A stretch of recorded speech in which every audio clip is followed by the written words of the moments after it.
Rahim. Dear students, Assalamu alaikum. I am Miss Anisa, science teacher of class 6.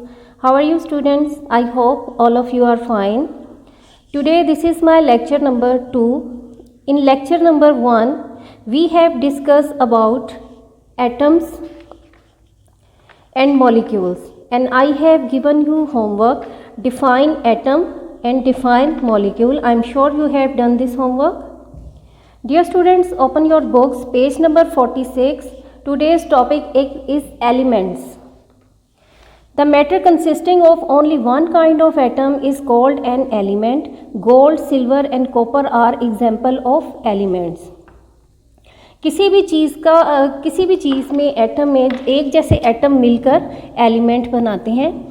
कोई भी matter जिसमें एक जैसे एटम्स हों वो मिलकर एलिमेंट बनाएंगे. जैसे कि गोल्ड, सिल्वर, कॉपर जो है वो एलिमेंट की मिसालें हैं. If we take a piece of coal which is carbon and break into very small pieces, we will find that its very small piece is also coal.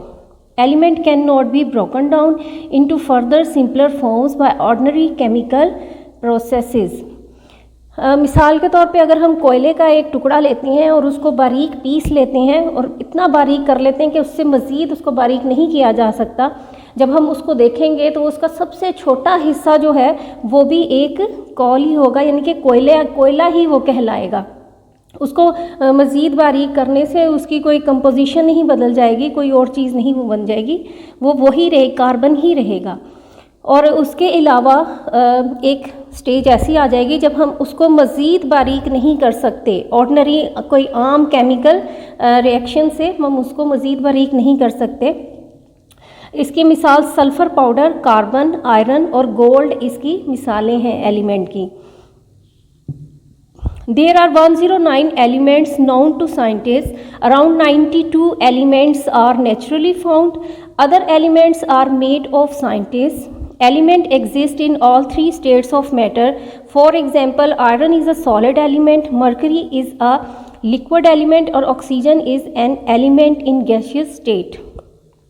आज तक जो discover हुए हैं एलिमेंट्स वो 109 एलिमेंट्स हैं जो साइंटिस्ट ने discover किए हैं, जिसमें से 92 जो हैं वो नेचुरली कुदरती तौर पर पाए गए हैं और बाकी के जो हैं वो साइंटिस्ट ने खुद एक्सपेरिमेंट से तैयार किए हैं. एलिमेंट्स जो हैं वो तीनों सूरतों में पाए जाते हैं, तीनों स्टेट्स में पाए जाते हैं. सॉलिड भी हैं, लिक्विड भी हैं और गैस भी हैं. जो सॉलिड हैं वो आयरन, लोहा जिसको कहते हैं, वो सॉलिड स्टेट है. मरकरी, पारा जिसको कहते हैं, ये लिक्विड शेप है. और उसके बाद ऑक्सीजन, ये गैस स्टेट है. तीनों स्टेट्स में ये पाए जाते हैं. नेक्स्ट टॉपिक है हमारा some common elements and their uses. Common elements कौन से हैं और उनका इस्तेमाल क्या है. In the beginning each element was written in the full name. A short way to write the name of element was developed. Each element is given a symbol. A symbol is the abbreviated name of an element.